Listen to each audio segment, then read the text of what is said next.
All right. For those who are going to join us, who are joining late, those of you who are joining late, welcome. Let me share my other people will join us. I think they said about 40 of people registered. Okay, so let's do this. Let us do this.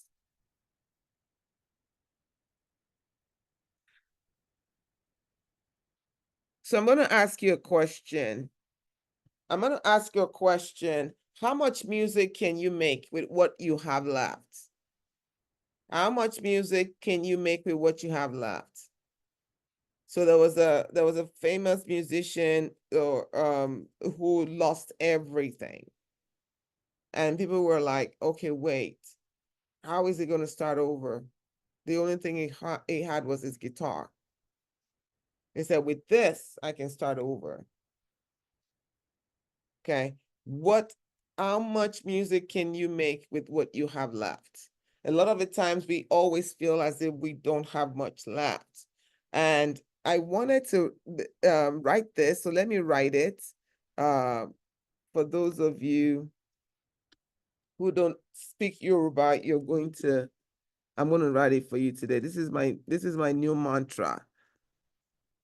Kadasile katun sha. That sha, it should actually be an accent on the top. All right. And so what can you do with what is left in your life? What can you do with what you have left? A lot of the times we're really wondering about the things that we've lost. We're thinking about things that we've lost, the things that we're missing, the things that, haven't gone right, all the complexities of life. But what do you have left? There was in scriptures, there was a woman whose husband was one of the sons of the prophet, who gave his life to this God and gave his life to learning about God and did all of he was doing the right things, but he wasn't a good steward of his own finances. So when he died, there were, people came and were asking for the wife to pay off his bills. Apparently he had owed a lot of people money. And so they came in. Back in those days, if you can't pay your debt, they either take your home or they'll take your children. He had 2 boys, and they were going to take the boys as payment and turn them into slaves. And so this woman ran. First of all, she knew where to go. Anytime you're in crisis, you should know where to go. Go to the very first place that makes sense to you. Do the very best thing, that you can do. What can you do right now? Some people run to church, some people run to this. She ran to the prophet, Prophet Elijah, and said to him and said, look, we have a problem, man of God. And the problem is that my husband, who was your apprentice, who did everything you told him to do, who was devoted to God, he is dead now. And he did not leave a good financial legacy. Now they have come to take everything that we have. They want to take my children now. They want to take my sons now for payment. And that prophet asked them a very psychological question, a very important, pivotal question that we ask in this field. And it's like, what do you have left? What do you have left? What do you have left? What do you have? Some of you need to write this down. What do you have left? Like in your journals, you need to say, what do I have left? What is it that I can work with? What can I work with? What do I have left? And she was like, oh, I don't have anything. Anytime you're in the throes of toxic stress, some kind of trauma, sometimes you can't think properly. She was living here in a survival brain. She's like, I don't have anything left. I don't have any money. I don't have anything left. As a human being, that is never true. You always have something. Sometimes all you have left is life. We always have something.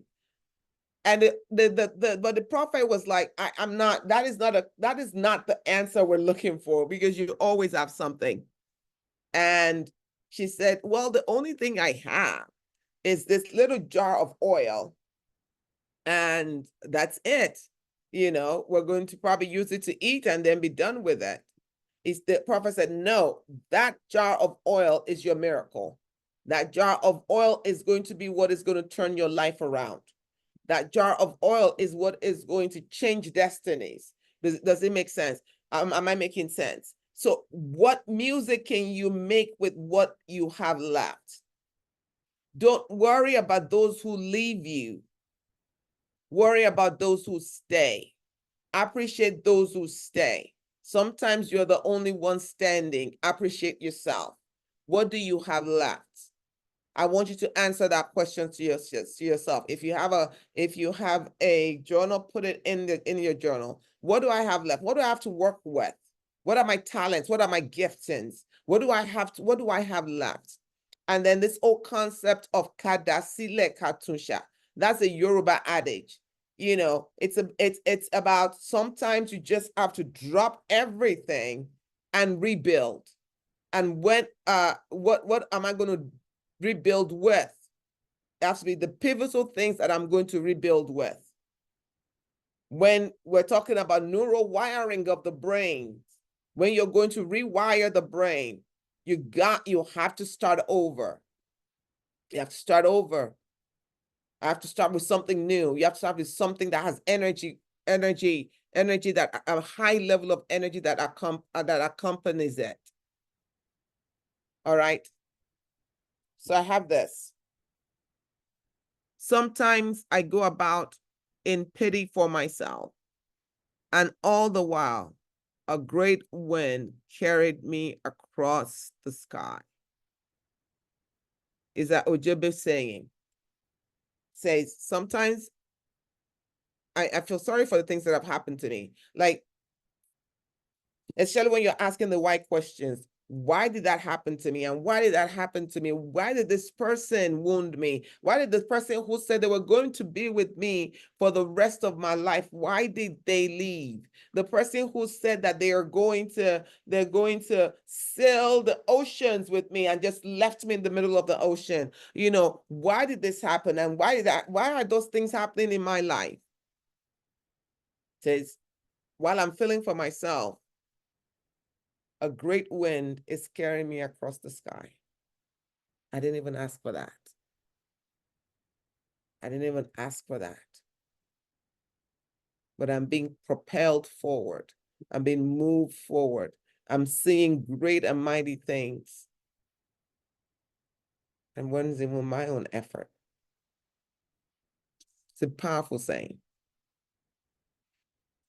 Then the other thing we want to look at is this whole idea of, we talk about the optimist will always see the glass as half full, and the pessimist will see the glass as half empty.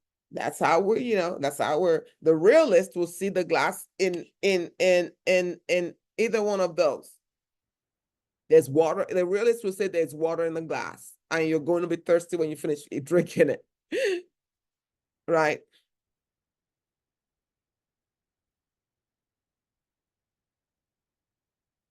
My glasses half full. My glasses are empty. Number 3, I'm just glad I have a glass. How many of you are glad that you have a glass? Put it in the chat box. If you're just glad that you have a container where you can do life, put it in the chat box. I'm glad I have a glass. Are you all with me? Put it in the chat box. That I'm glad I have a glass. I'm glad to have a glass. I'm glad that I have a container with which I can do life. I'm glad that I have a glass. Okay? I put that in the chat, in the chat. I'm glad that I have a glass. Absolutely. I see you. Excellent. Good. I'm glad that I have a glass. So it's not a matter of, oh, oh, I have it half full. Oh, I have it, half empty. No, you have a glass. Some people don't have a glass. Some people don't have what you have to do life with. You might have a crappy husband, a crappy wife. You might be crappy yourself. Your children might be having issues. All of these things might be happening, but you're still alive. Okay. And you signed up for this workshop. So there you are. I'm happy that I have a glass. And then glass full. Most of us walk around with glass empty or half full or whatever. The glass full means what? It means that we want to live our life in such a way that we fill up our own glass.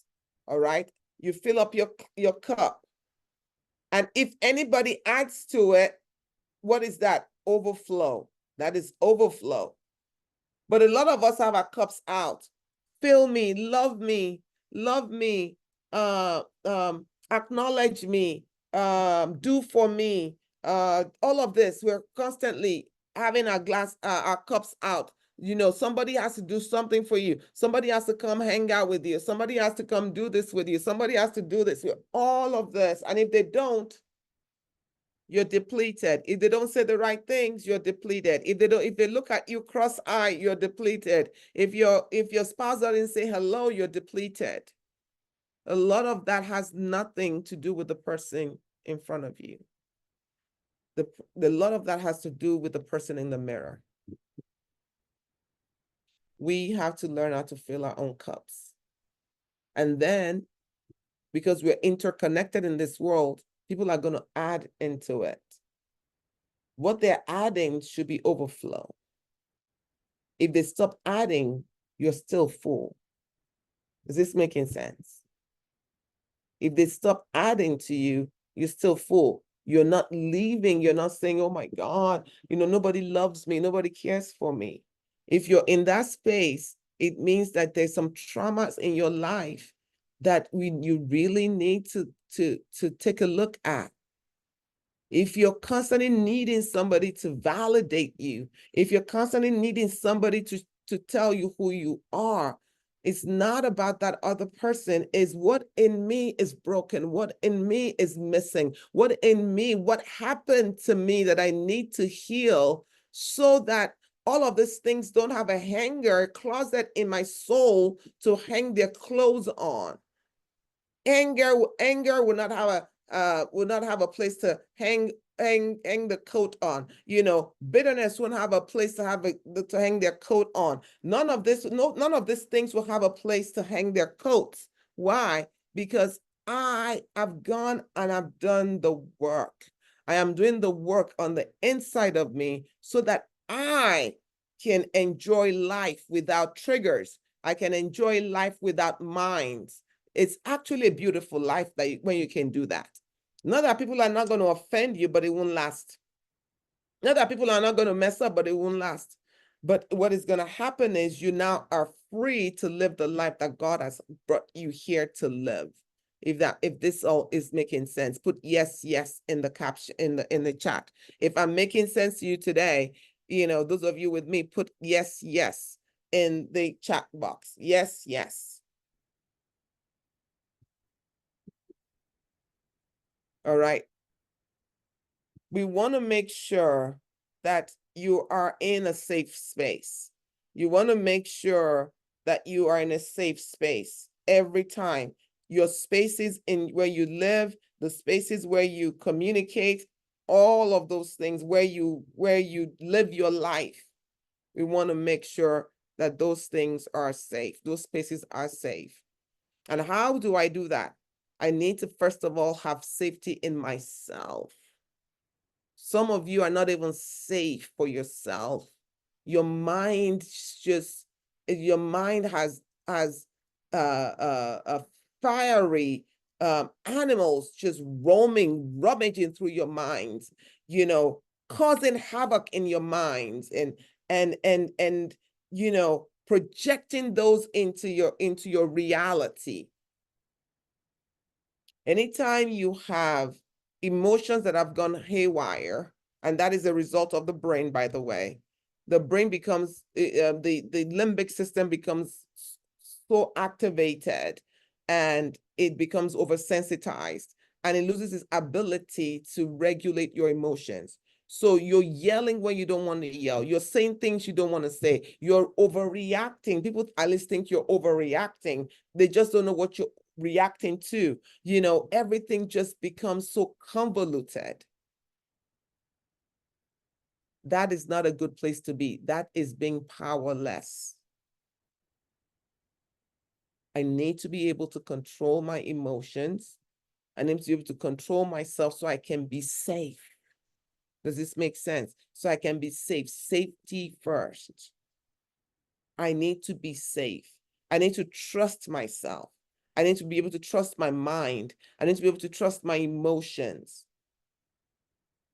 Because a lot of the times when we are dysregulated, we are not able to trust, we're not able to forgive, we're not able to have compassion in the way that we should, because we're living in a survival brain. So safety first. Empower yourself. Decide that I am going to live in a safe body, in a safe mind. Is this making sense? And practice your breathing, your breath work, your breathing techniques. Practice those. Those are important. For right now, for this class, we're going to breathe in, hold it, and then exhale through your mouth like you're blowing into a balloon. So let's do that.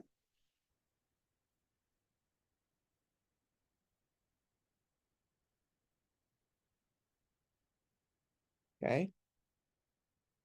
You can also practice, there's several ones. Practice the belly breathing, there's box breathing. Google these things, they're all there for you. This helps you feel safe in your body. Does that make sense? No distraction. No distraction. When you've been wounded, when you're suffering, when you're in distress, when you're in altered, we want to distract ourselves to oblivion.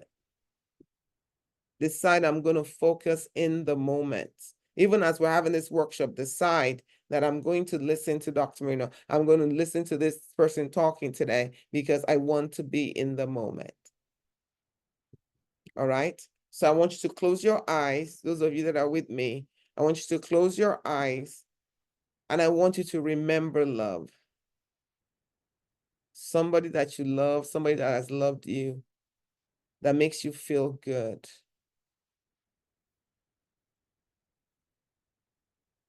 Remember love.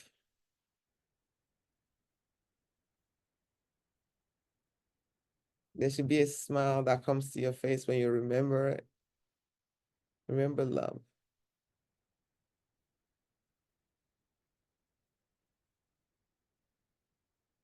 And then put in the chat box how that made you feel. Remembering love. How did that make you feel?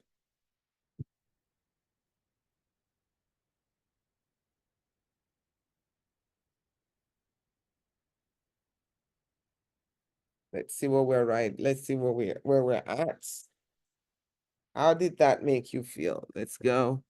Happy. Yes, I only have one person. Okay. E Excited. Okay. Come on, keep coming. Very good, very good. You made me feel happy and sad at the same time. Oh, okay. Okay, that I can see how that can happen. And come on, let's hear some more. Elated. Okay. I like that. Very good. Come on, keep it coming. I'll check back later. Remember love. Remembering love is part of safety first. You have to be a safe place for yourself first. And that starts by the things that you think about. It starts by what's happening in the guarding of your mind, in the guarding of your soul, what is happening in your emotions, what is happening that people can't see. Some people have already wrestled lions before they even get out of bed. Some people have wrestled all kinds of animals before they even get to work. So that all of this stuff is happening in your mind. If you are obsessively having automatic negative thoughts, that you need to do some work on that. Call us, register for some of our sessions and take care of this. All right. Okay, let's move on.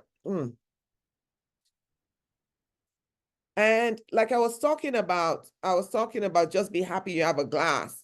There is nothing like healthy normality or happy normality. It's nothing like that. People always think, oh, I have to be happy all the time. Good things are happening to everybody but me. That's not true. Don't worry, be happy. We have a song for it. Don't worry, be happy, don't worry. No. Suffering is normal across the globe. In fact, the scriptures say to us, and you don't have to be a Christian to get this. The scripture says that in this world you would have trials and tribulations. It's a promise. It's a promise. And a lot of other religions allude to this. It's a promise. Suffering is common. Trying to be happy in this world is actually rising above the fray. Trying to be satisfied in this world or being satisfied in this world is actually rising above the fray. You understand? Trying to live an overflow life is rising above the fray.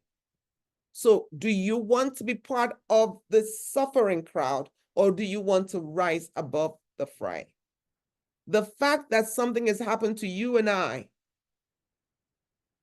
there are no why. There are no whys. There are no why me. Oh, why me? Why does this happen to me? Stop asking those why questions. Why not you? Why not you?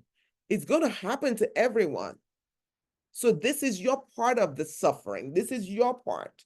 And how are we going to deal with that? You don't want somebody else's part, because sometimes you think you've had it horribly. And then you listen to somebody else's story and you're like, oh, no, I don't, no. Sometimes you listen to somebody who seems as if they have it all together. And you're thinking, why is mine like this? And then you hear somebody else's and you're like, oh, okay. Oh, okay. It is the human experience. In this human experience, we are all going to be impacted by suffering at one point or the other. So you hear things like crying can endure for a night, but joy comes. You hear things like, we're in this space where pain exists, but it doesn't last forever. So we have all of those things. We have all these sayings that alludes to this. Then why do we always question and think, oh, it's not fair? We're all going through it. It's either you've gone through it, you're going through it, or you will go through it. So be careful how you treat the people who are going through, because it will be somebody else's turn at some point.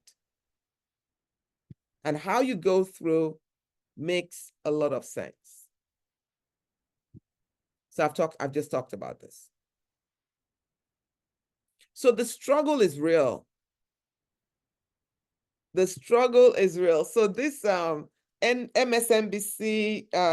news anchor, African-American lady, she was talking about her dad's birthday cards that dad would give to her on her birthday. Growing up, she was growing up, and every year, you can imagine you're 7, 8, 9, 10, 11, 12 years old, and her dad will always sign at the bottom of it. And the struggle continues. The struggle continues because the dad was a civil rights advocate. He said the struggle continues, and that's what instilled that in that child, in this woman's life. Knowing that it is never really done, we just keep passing on the baton.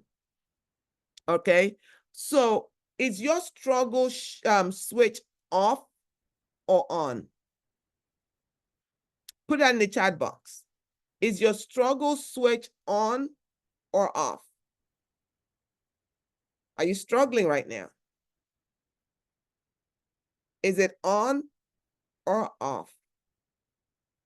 Put that in the chat box. At least, actually, before you even write anything, ask yourself the question first. Is my struggle switch off or on?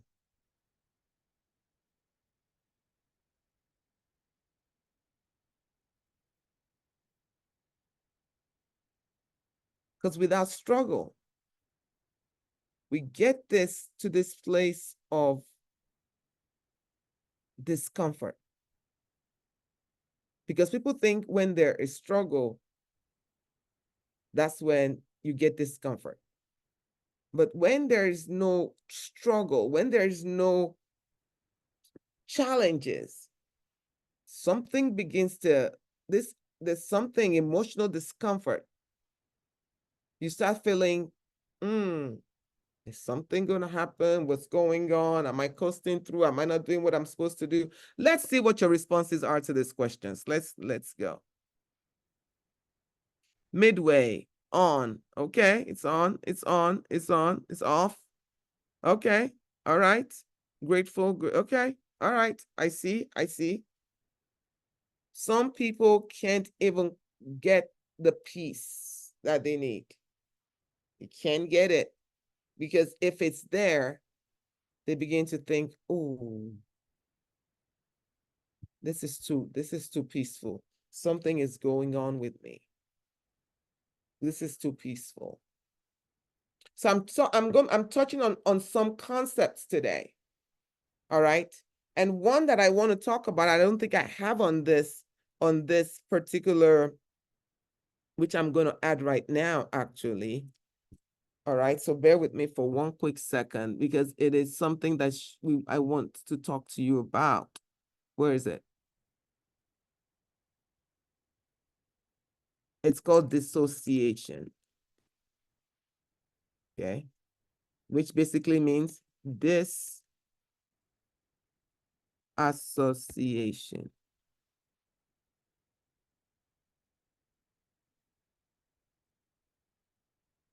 Okay. You've heard that term dissociation. All right.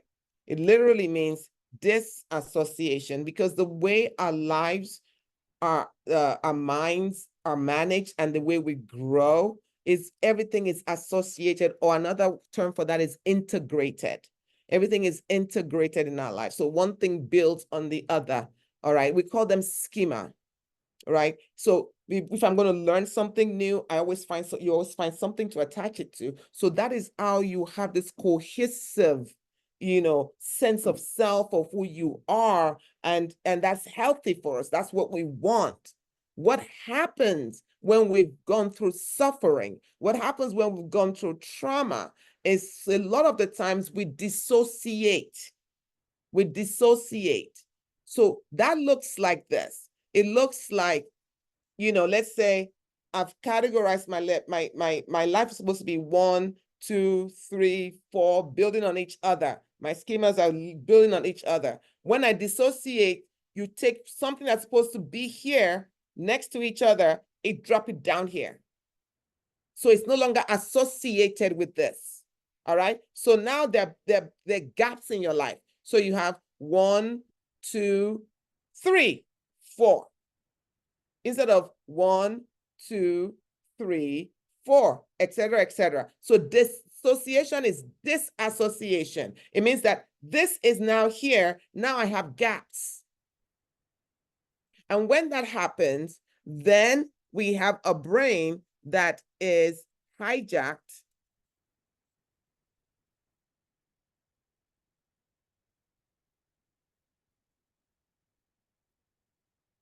Hijacked brain. Are you guys with me? Even though my spelling is hijacked brain. Brain. and this one is that. Does that make sense? You have this hijacked brain. You don't want a hijacked brain. We want an integrated brain.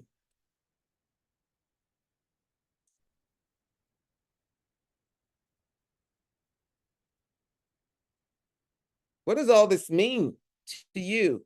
And what does this all have to do with forgiveness? Well, we'll get there. I'm glad you asked. We're talking about healing here. So dissociation is what you hear people say constantly. All right. I mean, people live this. So I've heard people will say, hey, if they're my friends, they'll say things like, I know where you want me to go. I know this rabbit hole. I can't go there because if I go there, I can't come back out. If you've ever said, oh, I can't think of that issue because if I think of it, it will mess up my life. If you've ever said things like, that is something that happened a long time ago and I've just buried it. Those are types of dissociation. Dissociation could be just as simple as I can't listen to that. I can listen to that. No, no, no, no, no. It's going to trigger me. So I dissociate. Or to the point where it could really get to a point where your body actually splits from your mind. You start experiencing things in multiple selves. You start seeing yourself doing this. You start seeing yourself doing that. I had a student long ago when I was still teaching K through 12. And this girl was about 14, 15. She probably like 15 years old. And every time the students would say, oh my God, she comes into class smelling like sex. She smells like sex. She smells like sex. They'll talk about it. Right. And so one day, I remember, I can never forget this girl. I was standing outside and she was coming late because she usually would come late to class. And so, I said, let's talk during lunch or whatever. And so she came to talk to me and she just started sharing her story. She had been raped since she was like 2 or 3 years old. She was being raped by all the male in her life. Okay, she's been raped and raped and raped and raped. Okay, until she just decided that, okay, that's what she knew how to do. So people will call her a prostitute. She slept with everybody. She slept with anybody who could sleep. Before you force me to rape me, I'm gonna, yes, my body, have it. And she said something to me that I was not a psychologist when this was happening. This was decades ago. And she said to me, she said, it's not really me having the sex. It's just my body. It's not really me having the sex. It's just my body. What I didn't know what that really meant, but I understood her, but I didn't have the vocabulary for it then. I didn't have the concept for it then. That's dissociation. That's depersonalization. So basically what she's done is this body has been so misused and so this pain is too much. What I'm going to do is I'm going to split her up. I'm going to split up.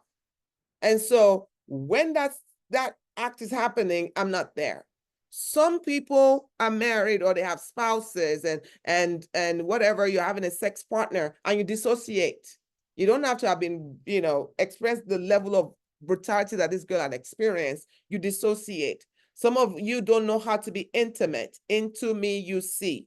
Okay, intimacy. You don't know how to do that because you dissociate. You dissociate from your friends. You you have guarded your soul. You have bandaged your soul.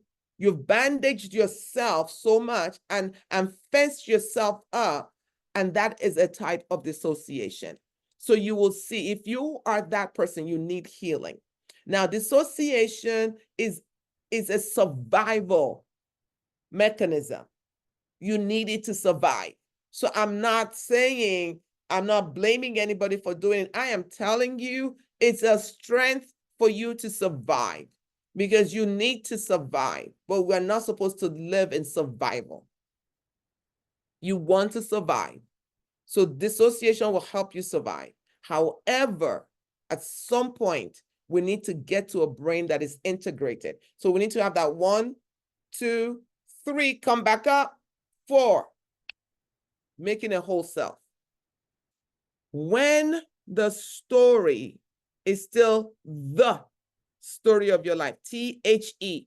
If it's the story of your life, you still need to heal. That means everything is gathered around you. You talk about it all the time. You manage your life around the events that have happened to you. Then you're living in a hijacked brain. But if it's a story of your life, that means it's been integrated. It has meaning. You've processed it. It's a story of your life, not the story of your life. You want to get to the point where things are just a story of your life, not the story of your life. This is making sense. And so we get to this point of expansion. Oh, wait, there was something I missed. I wanted to share with you. This one. And so when we have this whole, when you hear the term dialectic, what is that? Two things, two things happening. All right. So there are conflicts between two things. When people are having in those hijacked spaces, in those moments of suffering or traumas, or somebody has hurt you, somebody has done something horrible to you, in those moments, you usually have two conflicting needs or desires. Do I want to escape? Do I want to connect? Do I want to not speak to this person? Do I want to talk it through this person? Do I want to be open with this person, or do I want to be closed? Okay. Do I want to be predictable in how I respond, in how I am, or do I want novelty? Do I want something different? Do I want something with a pizzazz? Do I want to shock and awe? How do I want this to happen? And a lot of the times, we always think we have to choose one. And that's where the struggle is. Like, we have to choose one. What dialectic says, we can work through all of this opposing view and actually come up with something that is the best of both worlds. It could be a completely new concept. Or sometimes it is, maybe I'll act this way this time and I'll act this way another time. Like, you don't have to literally choose, because people get stuck in that. Am I going to forgive? If I forgive, does that make me a fool? Like, if I don't talk to him or talk to her, if I don't say anything, then they can know that I am really hurt. I'm really hurt. When you're surviving, this might be protecting you. Nothing wrong with that. But if you've come to this workshop, it means you want to do something better. You want to do something different. You want to go from surviving. You want to go to thriving. You want to go to actually living. Is this making sense?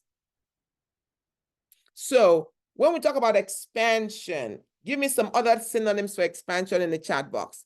When I say I'm talking about expansion, what are some other synonyms we can use? Or you can unmute yourself and just say it out. What are some other synonyms that we can use for expansion? You can unmute yourself. Okay. You can all put in the chat box. Who is with me? Increase. What is increase? Okay. All right. All right. All right. So when I want to expand, okay, I think somebody else put something. Let's see. Enlarge. Thank you. When I want to expand, another thing we should know is trauma, suffering, and all of this thing constricts you. Healing, restoration expands you. All right. So this idea of making room,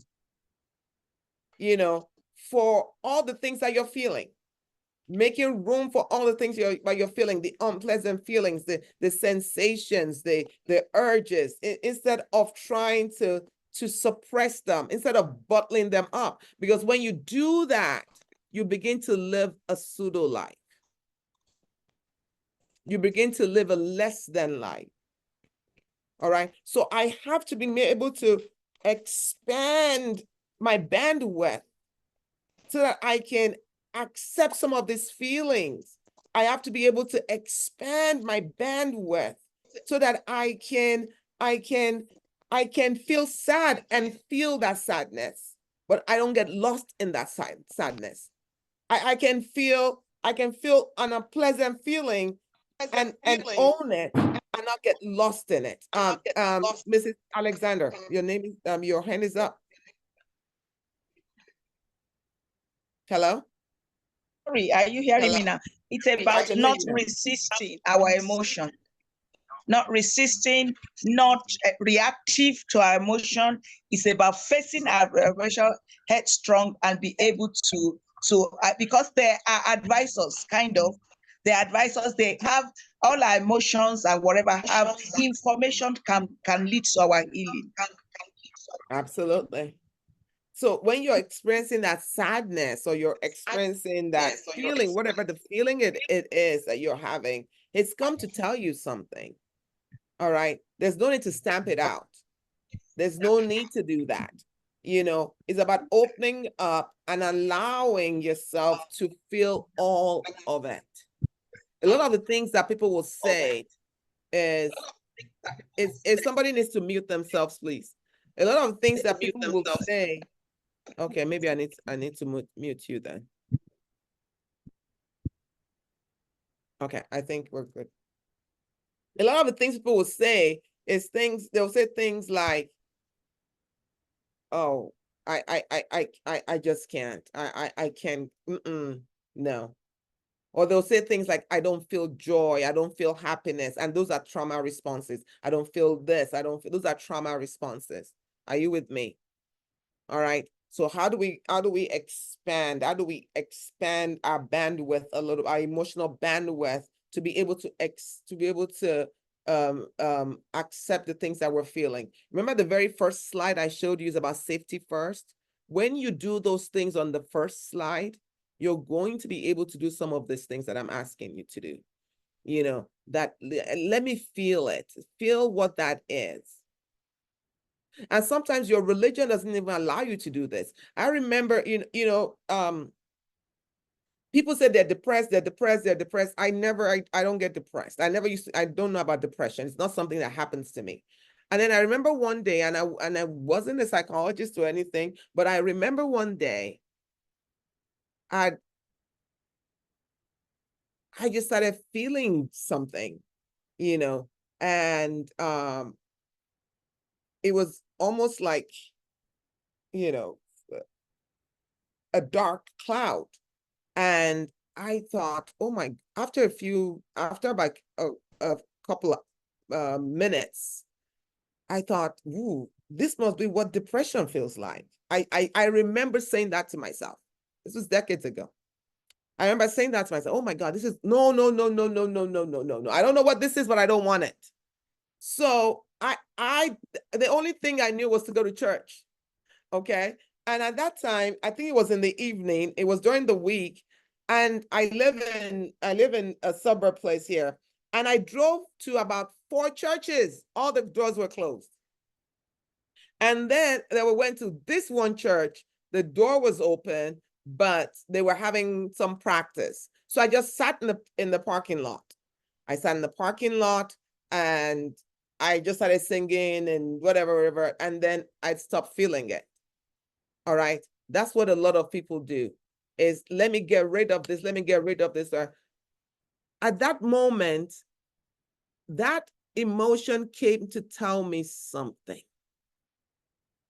It came to tell me that sadness I was saying, whatever it was, it came to tell me something, but I didn't even listen to it. I didn't want to know what it was. I was just like, get rid of this, get rid of it. Expansion and acceptance is, you can't be happy all the time. There are times when these things happen to you and they've come to give you pause so that you can look at some things in your life, look at some things that are happening to you. All right. And sometimes you can't do this by yourself. You need a psychologist, you need a counselor, you need a coach, you need somebody to help you work through this. And if you haven't done that, like I said, contact us and we will help you. All right. So you've heard me use the word trauma, trauma, trauma, trauma. People overuse it now, I've been told. I would rather people overuse it than underuse it. All right. So all of the things I've been talking about suffering and adversity and toxic stress and all of this, those are trauma. Trauma is your reaction to all of those things that happen to you. Okay. When I'm unable to cope with it. And did you know the most painful traumas are the ones that are perpetrated by human beings? So when somebody slights you, so when somebody lied to you, so when somebody wounds you with wounding words that they've thrown like they were shooting bullets into your soul, those are the ones that wounds the most. All right. And when this happens, it impacts your entire system. So I talked to you about the brain that was hijacked. Well, when that happens, it impacts everything. You're no longer able to sleep. You have pains all over you. You're not, all of this that I wrote here. You have high blood pressure, you have anxiety, you have depression, you started gaining weight or you start losing weight. You have all of this. You have sexual problems, either underperforming or becoming a sexual addict. You hear people say, "Oh, I'm not having sex. I can't. No. I'm done with that. I'm older now." No, what is that about? One orgasm will help you heal a whole bunch of stuff. So a lot of things, fibromyalgia, all of these things will begin to happen, and we just keep treating the symptoms and never go to the roots of the problem. All right. Should we quote you, Dr. Professor Marino, that one orgasm will treat a lot of problems? Should that be a Yeah, thing? it's not just me. There is studies and literature on this, because it calms your body, it calms you down. So a lot of the stuff that you were struggling with, you no longer have to struggle with it. So orgasms are really important, but we don't have sex enough. We don't have enough of it, and we don't orgasm enough. And that is what God put it there for us to be able to deal with the stresses of life.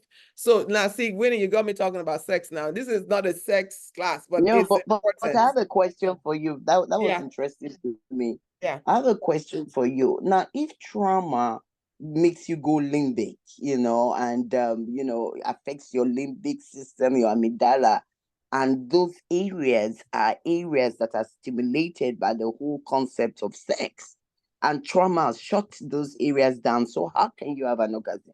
Absolutely good question. And that's what I'm saying. I am saying that we need to get the help we need so that we can do the things that we want to that we need to do for ourselves to heal ourselves. Now I have a friend who's a sex therapist, and when she works mostly with women, because a guy most of the time can have sex anytime they want to have sex. Women are the ones that a lot of the times actually, and when I say this, I need to qualify it. This generation of women that is coming up, the Gen Zs, the younger millennials, they don't think in the way in which I'm going to describe this right now. And so women, we've been trained to, we're wired to think about stuff and and if you're not feeling it, you can't have the sex because things are happening in your brain, all of that. All right. So yes, we're not going to have the sex. This particular generation are doing an exact opposite, because somebody needs to do a study on this, by the way. I don't know if we've done it yet. This generation does not look at sex the way my generation looks at it. This generation has sex as if they're saying hello. They're just having the sex. So it's not just about having sex. It's about what happens during the sexual encounter. It's about releasing something. And that sometimes will not happen until you have learned to do some of the things that I'm asking you to do. You'll learn to be safe in your own body. You'll learn to expand. You're going to a therapist to work on yourself. And then you can decide, I deserve a good orgasm. You know, I deserve that. This is what God has put there for pleasure. So so the answer to your question is we need to work on that part of the brain so that we can actually do the things that we do. So my friend, the sex therapist, would tell women that do the action, and it has to be safe, you know, not somebody who's abusing you. Perform the action of the sexual intercourse, and you'll find that it would actually bring about what you're asking for. So maybe you're angry at your spouse for something, and then he wants sex in a way, and it's not abusive, not abusive. I'm not talking about abuse something. And you want to have sex. You might not feel like it. So my sex therapist friend says, have the sex, because during that sex you begin to feel like it. And this anger thing is going to be resolved because then both of you are calm and then you can talk about it. So this is one way. Now, if you're in an abusive relationship, I'm not talking to you, if that makes sense. All right. So why do we need emotional healing? Why do we need to forgive? Why do we need all of these things that we're talking about? I have this written here on your slide, and I'm looking at the time. Healing yourself is part of growth. You want to develop. How many of you want to grow, or you're done growing? Nobody's done growing. If you want to grow, put it in the chat box. I am in. I want to grow. Put that in the chat box right now. Okay. I want to go. I want to grow. I want to heal. Healing makes you whole again. It's a rebirth. You know, you always hear this concept of born again, born again. Healing is born again experience. It's a born again experience. You are giving a new lease on life. When we first started the class, I told you about the Yoruba adage. It says, Kadasile Kawatunsha. Now, most of you here are Africans, so you can learn it because my students learn this term, and most of them are Caucasian Americans. All right. So you can learn it. It's Kadasile Kawatunsha. It means that we are going to start over with only the things that matter. So we're going to cast everything down, and we're going to pick only the pieces that matter and the things that we need for the journey. Kadasile means, whoo, hands up. All right. Katunsha means, what do I need in my life to grow in this stage of my life? Sometimes talking about everything, and people think the way to heal trauma is about just talking. All the time you want to have a conversation. Now, we need to have a conversation. When you have the conversation, it doesn't help you.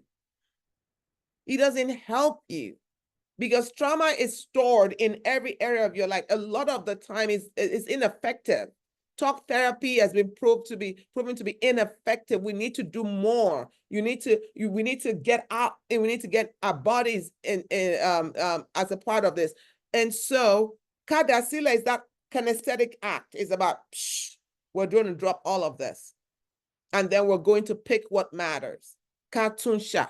Tunsha means we're going to only take what matters for the journey, because life has put a lot on your plate. You were raised by your parents who put stuff in your head, you know, either good or bad. You have been went to school where you picked up all kinds of stuff from your teachers and your friends and the staff members and everybody around you. All good or bad is all in your head. You went to a religious center, church, mosque, all of this. They put all this stuff. Everything is in your head. Everything, good or bad, is made you who you are. And you start living life. This one hurts you. This one hurts you. This one pleases you. This one hurts you. And you're living life. You're putting things aside. The things, pain that's happened to you. And a lot of people, a crisis will happen. A crisis will happen. A lot of people. And when that crisis happens is when a lot of us can actually face the change that the universe is asking us. The change. There's a scripture that says that the universe, the creation, the universe, the creation is waiting for the manifestations of the sons of God. So that means this entity, this place that we're in, is waiting for you to show up. It's waiting for you to rise up. It's waiting for you to be who you are. It's like, stop playing small because of all of this other stuff. It's not because I want to play small. It's because all of these things that I've counted in all of my lives, all of these things, from mother to father, to church, to school, to culture, to this, all of these things have colluded together to make me either withdraw from life, or make me, a little bit more aggressive, or make me a lot of these things. All the while, this creation is waiting for you to manifest. And one of the ways we do that is through healing. I have to be healed so that I can get a new self. So that actually, it's not really a new self. It's a self that's been sitting there waiting to come out. If this makes sense. Put yes, yes, if this makes sense. So I know I'm not by myself. Put yes, yes, or mute yourself and say yes, yes.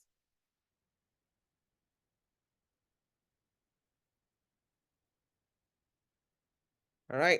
I'm looking at the time. So let me quickly get to where I'm going with this. A lot of us have been grieving for a long time. We don't even know it. You're grieving the loss of your time. You're grieving the loss of the childhood you didn't have, or you're grieving the loss of the spouse who was supposed to be there and wasn't there. You're grieving the loss of children who are not, experiencing who you want them to be. A loss, all of these things we're grieving. So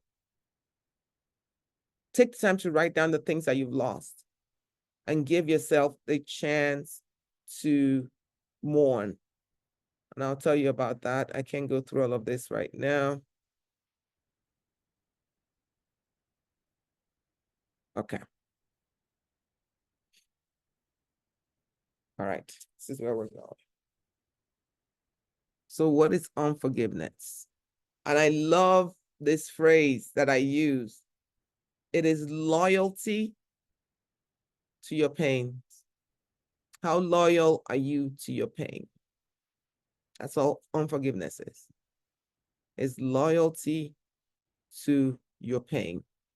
It's loyalty to your bitterness. It's loyalty to your anger. It's loyalty to your resentment. And that's going to cost so much. It's going to cost you a lot more. It is a loyalty that takes from you instead of giving to you. That loyalty takes from you instead of giving to you.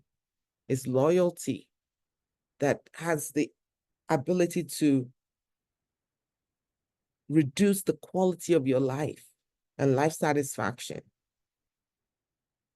It's loyalty to your resentment.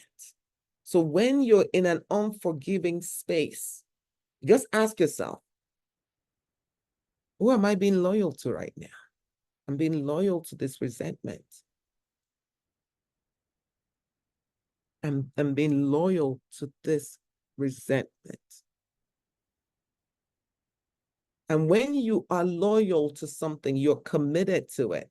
So when I say unforgiveness, I'm making a commitment to resentment, to pain, to bitterness that will then pass on to the next generation and the next generation, because I've committed to it. I've committed to it.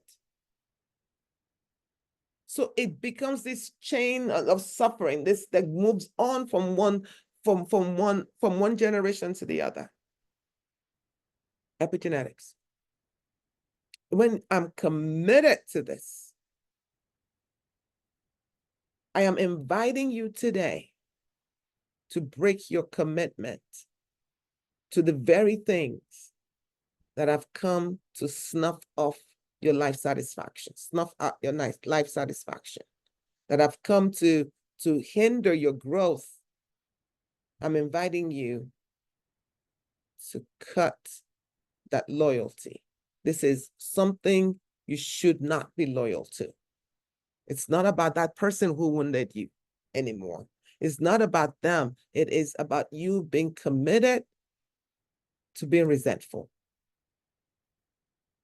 And a lot of people will say things like this: if I forgive that other person, they'll get off free. It means that they haven't, they haven't paid for their wrong. But the only person you're actually hurting is you and your children and your children's children and your children's children's children to the 14th generation. Is that person worth all that? Is that person worth even half of that? Can I sell my future,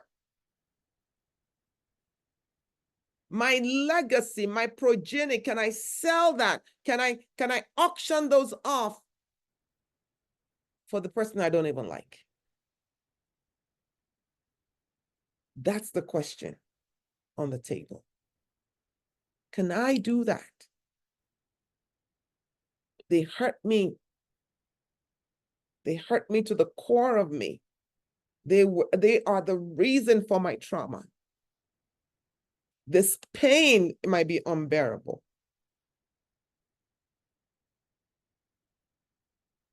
However, you feel it, you process it, and you let go.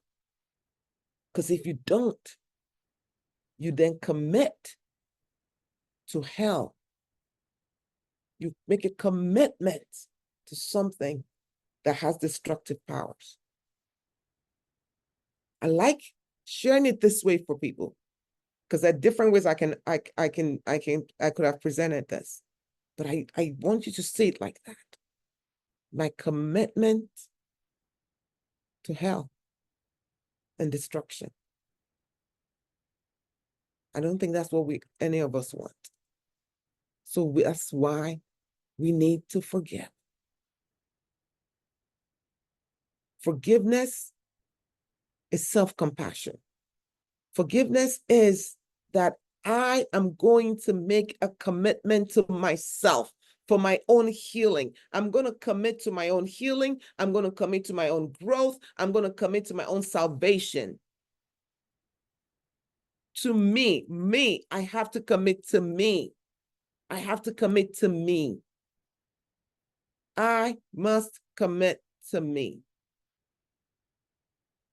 I have to commit to all the goodness that this whole place has for me. And when we're in unforgiveness, we live in scarcity. There's never enough love. There's never enough compassion. There's never enough grace. There's never enough of anything, because we're living in unforgiveness. When you live in forgiveness, you live in expansion. A lot of the fear is, this person has hurt me and they have left. And they've left, and it means that I might not find somebody anymore. It means that I have been shortchanged. I have to tell you this. There are a few things I want to eradicate from my lexicon. Things like, I'm pushing forward. I'm pushing through. I'm pressing through. No. Stop sometimes and relax. And then the other one, which now I forgot, it will come back to me. It's this whole idea that we are committing to ourselves is so much more expensive than committing to pain. It's so much more expensive than committing to pain. So what we want to do today is know that forgiveness is not it's not just a religious, it's not just a religious act. Forgiveness is humility. Forgiveness is about your own growth. It's about your own development. It's about choosing who I am. who God has made me to be. And it's saying that I no longer need permission. There is no scarcity. Abundance is all around you. You just don't see it. Abundance is all around you. Forgiveness helps us live in abundance. That is why you have to forgive. And the first person you forgive is that person or those people who have wounded you. Stop waiting for an apology from them. When you forgive, you're basically taking them off that hanger that held both of you.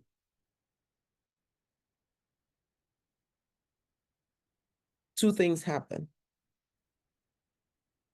When love and hate are the same side of a coin, different sides of a coin. Love and hate. Listen to me. When I'm loving somebody, I might be turning on the hot water, loving them. When I'm hating somebody, I'm turning on the cold water. Just an analogy. What is the point here? They're coming out of the same faucet. When you love somebody, you're connected to them. When you hate somebody or dislike them, or you have all of these emotions around them, you're connected to them. So when you love somebody, you have all the beautiful feelings. I want to be with them. I want to da. You're connected. I want to talk to them. Most people don't know this. When you're angry at somebody, when you're bitter towards somebody, when you're doing all of this, you're still connected to them. Why do you want to stay connected to somebody you don't like? You understand? So it's the same thing. When I used to do couples therapy, and because I do trauma work mostly now, when I usually would know the couple that would break up. When they come to your office and they're upset at each other and they're talking to each other or at each other, there's hope for them. When they come and one is over there, the other one is over there, they don't talk to each other, they don't care, nothing, silence. That's a dangerous place to be, because that's been disconnected. So when you are upset and you are angry and you are doing all of these things that keeps you in unforgiveness, you're still connected. You're still connected. What forgiveness does, it disconnects you in a good way. Disconnects you. It allows you to focus on you. And even when you think about them, you send, you can send positive prayers or vibes towards them. Because if they knew better, they would have done better. Trauma-informed care says trauma is pervasive. We've all gone through, we're going through, or we had gone through. So that relationship, that spouse, that boss, that whoever, they gave you out of what they have.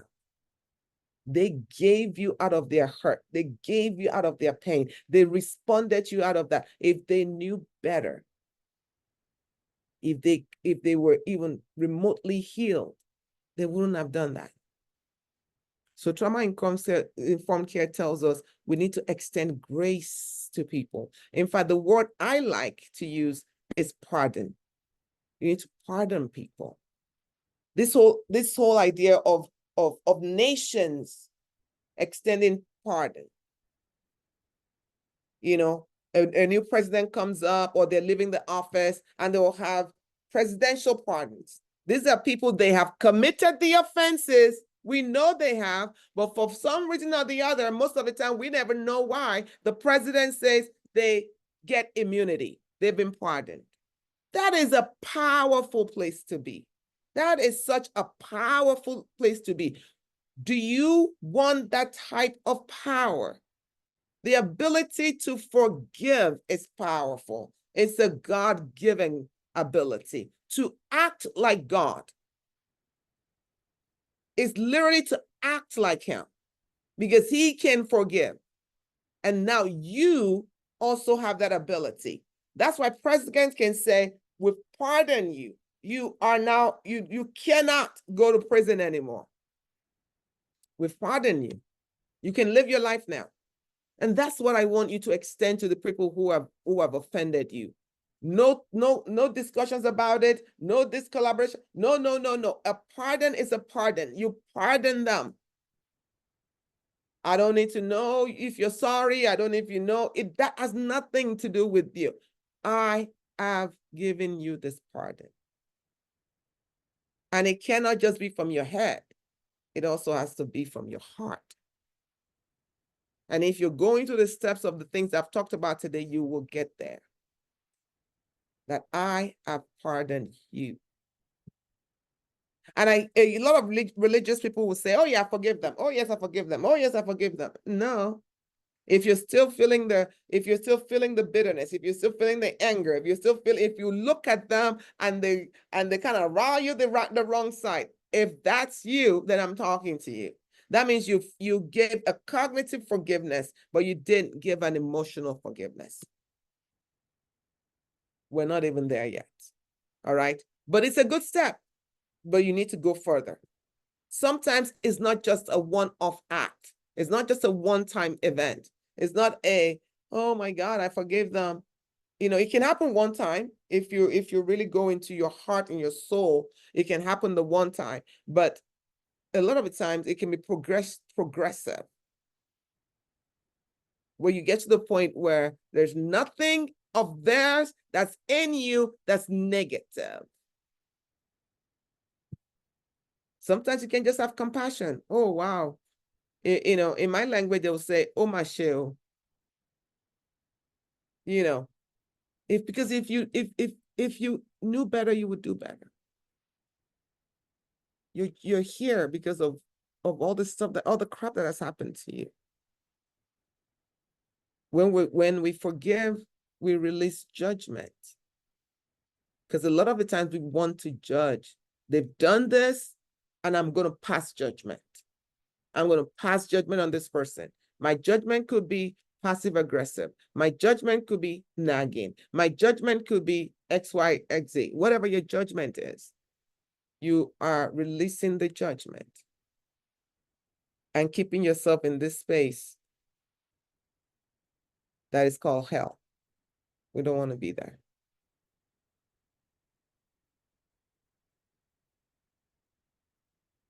There is life beyond the pain. There's life beyond the pain. Weeping may endure for a night, but the light comes. The breaking of dawn, that moment when you decide to be somebody different, that moment where this whole existence feels sacred, and it feels as if you have another chance, a second wind, and you can fly like those birds in flight. You can fly. Who is ready to fly today? Put in the chat box. Who is ready to fly? Can we all take lifts? Can we all take lifts today? Can we all live in a higher dimension? Like I told you, we can decide to stay here with everybody else with all the crap happening, the suffering, the ache, the pain, the bitterness, the anger. You can decide to stay here, or we can rise above. When I was growing up, my dad used to say something to me. My dad would say, hey, Dots, it's very crowded. Average is very crowded. Average is very crowded. There's a lot of people on average. But if you can do a little bit more, or just a little bit more than the average person, you'll be right here. It's the same thing.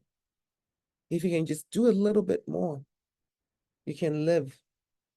You can soar. So how many people are flying with me? Let's see. Woo-woo. Me. All right. Okay. All right. Esther. No, I was raising my hand to Oh, fly. okay. All right. All right. So here's what, because I'm looking at the time. I think I have actually given you more than I want, than they scheduled me for. Flying, yes, absolutely. How many of you understood what this conversation that we just had? How many of you know that this is a life-changing moment? You don't have to raise your hand. It's a life-changing moment for you. Oh, well, I guess it's a life-changing moment. I've deposited some things today that I didn't even plan to say. So somebody needed to hear some of these things that I said today.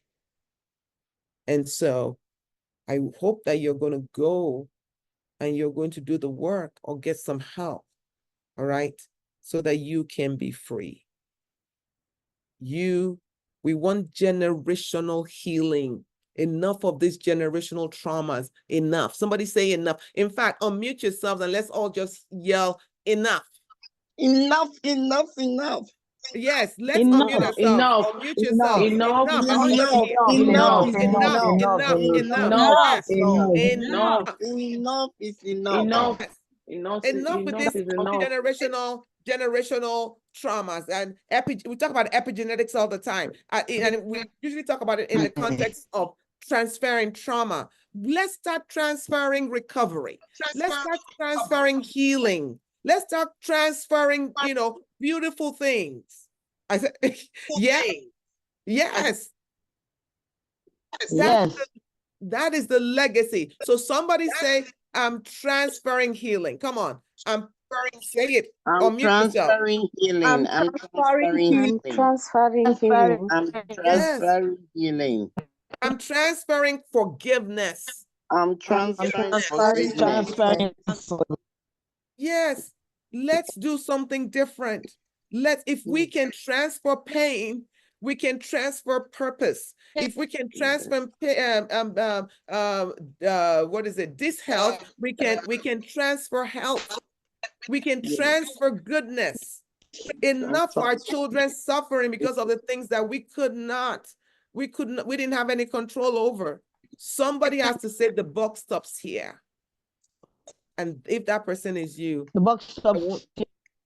I want you to go on this journey with me. The buck stops here.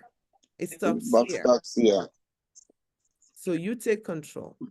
Thank you for sharing this time with me. Any questions before we go? I would like to make a comment. Yeah, go ahead. Yeah, so I've been on my forgiveness journey for a while. I love to come to each of your sessions. The reason I do that is that I really look at the process as like an onion, that there are so many layers, and each time you are kind of peeling off one layer and the other in order to get to the core where you are totally free. So that's been my personal experience, that I've taken part in your I think, was it 40 days forgiveness Yes. workshop, and I mean, it was very powerful because I got a chance to go to my daughter's graduation and say hello to my ex-husband and actually take a photograph. My children could not believe what had happened. But you know what? During that 40 days forgiveness workshop, I fasted that whole 40 days. As I was going to the workshop, I was also fasting. And I'm telling you, it was just a spiritual thing, because there was healing between me and my siblings, between me and my ex-husband. That was the first time I talked to him in how many years? I think over 11 years. And I just grabbed him and said, let's take a photograph, let's celebrate my daughter. And her birthday is on Saturday. I tell you, just feedback for you. This work you're doing is powerful feedback for your community. But I love to, every time I have some time, I love to pop in because I see it as just like an onion, because unforgiveness or pain, not unforgiveness, trauma, it can be like an octopus. It can wrap you in so many, with so many tentacles. And every time you listen, it's as if you are breaking free one one leg at a time, one octopus leg at a time, or like an onion, you are unwrapping it. So I find it so beneficial. I don't think I can ever come to that place where your work has not benefited me. So I just wanted to leave that. Oh, thank you. I'm just, you know, you shared all of this, and I love when you share it, because people just have to, if you don't know Winifred's story, go read it. I'm sure she has it somewhere. Okay, go read it. You know, trauma, you know, and guess what? The person that perpetrated a lot of this trauma is the person she's saying that she grabbed him and said, what? Let's take a picture. You know, so, and reconnected with her siblings and stuff. God is good. We can just turn this into an offering collection and a praise session. God is good. Thank you for sharing that powerful testimony. Anybody else has a question and or statement before we go? Are we good? Don't be quiet. Let's hear your voice, or do you all go to sleep? Okay, well then, if you need a coach and if you need a trauma coach to help you on this journey, make sure you reach out to us and we will help you. Okay, excellent. All right, bye, ladies. I think, ladies and gentlemen, we don't only have ladies. Ladies and gentlemen, see you next time. And we recorded it for those who couldn't make it. All right, bye-bye.